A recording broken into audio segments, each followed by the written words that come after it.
मार्गशीर्ष अमावस्या है 30 नवंबर को और इस दिन है शनिवार। तो अब ध्यान से सुनिएगा।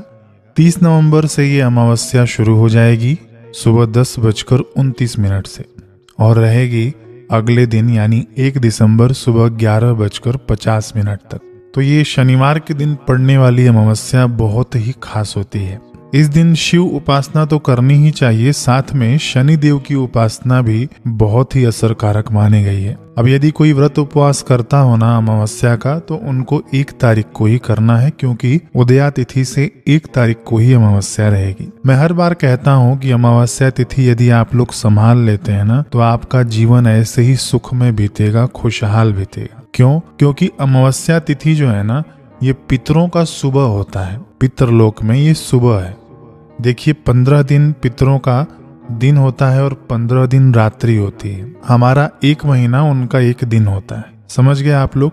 तो जो अमावस्या है वो सुबह होती है पितरों के लिए। इसीलिए पितरों के निमित्त हमें उनको तृप्त करने का उपाय करना चाहिए। तो क्या कर सकते हैं अमावस्या के दिन? अब देखिए इस बार तो 30 को भी है 1 को भी है, तो आप दोनों दिन कर सकते हैं। 30 तारीख को यदि आपको करना है तो सुबह 10:30 बजे के बाद आप करिएगा, और 1 तारीख को करना है तो आप 11:50 के पहले ये उपाय कर लीजिएगा।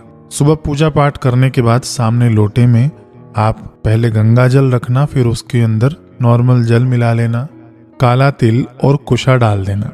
फिर उसके बाद आप बैठकर गीता जी के 7वें अध्याय का पाठ करना, खूब प्रेम से ध्यान पूर्वक करना। और ये पाठ पूरा होने के बाद आप ये जल ले जाकर दक्षिण दिशा की ओर मुख करके इस प्रकार से, वीडियो में देखिए, इस प्रकार से जल आपको देना है पितरों के निमित्त। इससे क्या होता है कि पितर तृप्त होते हैं। ये गीता जी के 7वें अध्याय के पाठ का पुण्य आप कह देना मन में कि हे पितृगण, मैं आपको अर्पित करता हूँ, आप हम पर कृपा दृष्टि बनाए रखना, हमारा जीवन खुशहाल हो, हमारा घर परिवार खुशहाल हो। ठीक है? क्योंकि शास्त्रों में देवताओं से भी पहले पितरों की पूजा बताई गई है। बड़े बड़े संत महात्मा भी पितृपक्ष नहीं भूलते हैं, पितरों को तृप्त करना नहीं भूलते हैं। इतना ये जरूरी चीज है। अब देखिए आगे, और यदि आपने पितरों को संतुष्ट कर दिया, तृप्त कर दिया, आपके जीवन में दुख जल्दी नहीं आते। दूसरा उपाय है अमावस्या तिथि पर करने के लिए कि आपको छोटी सी आहुति देनी है आपके घर में ही बैठकर। कहाँ पर बैठना है? या तो पूजा के स्थान पर जहाँ पर आप बैठते हैं वहाँ पर बैठिएगा, अथवा तो ब्रह्म स्थान। ब्रह्म स्थान क्या होता है? घर का जो सेंटर होता है, वहाँ पर बैठकर आप पूरे परिवार सहित ये आप छोटी सी आहुति देनी है आपको। पूरा परिवार नहीं हो, यदि आप अकेले रहते हो तो अकेले भी दे सकते हैं। घर के जितने सदस्य हैं उतने लोग दे सकते हैं। ये माताएं बहनें भी कर सकती हैं, यदि पुरुष हैं तो भी कर सकते हैं, विवाहिता स्त्री हैं, कुंवारी कन्या है, सभी लोग इस प्रयोग को कर सकते हैं।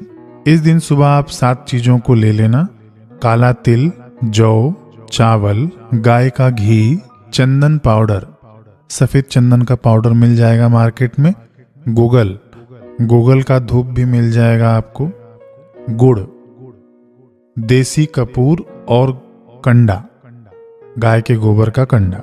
गोबर का कंडा आप किसी एक बर्तन में जला लेना, हवन नुमा बना लेना उसको छोटा सा। फिर ये 8 वस्तुओं को एक ही में मिला लेना। फिर एक साथ बैठकर घर के सभी सदस्य इससे आप लोग आहुति देना। देखिए टोटल 5 मंत्र हैं। एक मंत्र को आपको 11 बार आहुति देनी है। ये 5 मंत्र आपको स्क्रीन पर दिख जाएंगे। अब देखिए जैसे पहला मंत्र है ना, ओम कुल देवताभ्यो नमः। तो इस मंत्र की आहुति आपको कैसे देनी है?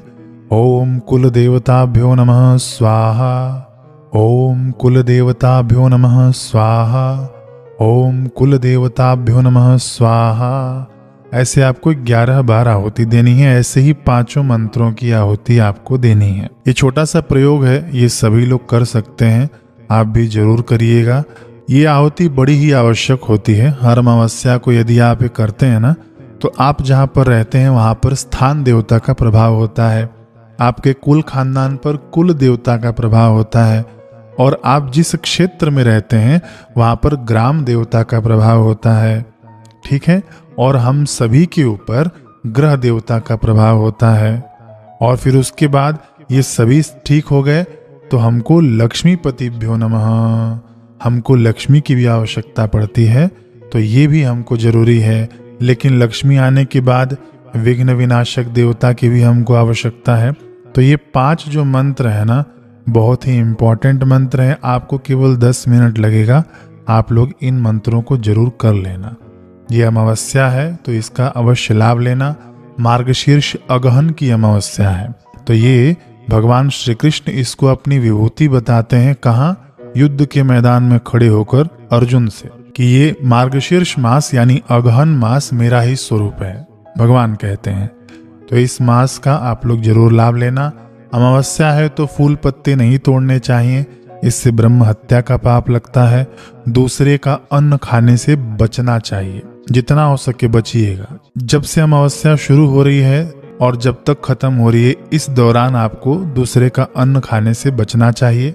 लेकिन हाँ, आप दान जरूर कर सकते हैं। आप दान करिएगा पितरों के निमित्त, या तो ऐसे ही भगवान की प्रसन्नता के लिए। अमावस्या के दिन दान पुण्य करने से हमारा ओज तेज बढ़ता है, हमारी पुण्याई बढ़ती है। कई लोग कहेंगे कि हम गरीबों को दान देंगे, उनका पुण्य हमें चिपक जाएगा। तो भैया वो आप उसकी चिंता मत करिए, गरीबों को आप दान दीजिए, भगवान आप पर प्रसन्न होंगे। भगवान खुद पुण्य के भंडार हैं। भगवान के निमित्त आप दान करते हैं तो कि भगवान के तरफ से पुण्य का पैकेज आपके पास आता है। उनका पुण्य नाश नहीं होता, क्योंकि उनको उस चीज की आवश्यकता है। दान किसको नहीं लेना चाहिए? जिसके पास हो और फिर भी वह खाए पिए ले, तो वह दान लेना वर्जित है। ठीक है, इस दिन आप गाय को रोटी भी खिला सकते हैं, चारा खिला सकते हैं। जितना हो सके सत्कर्म करना चाहिए।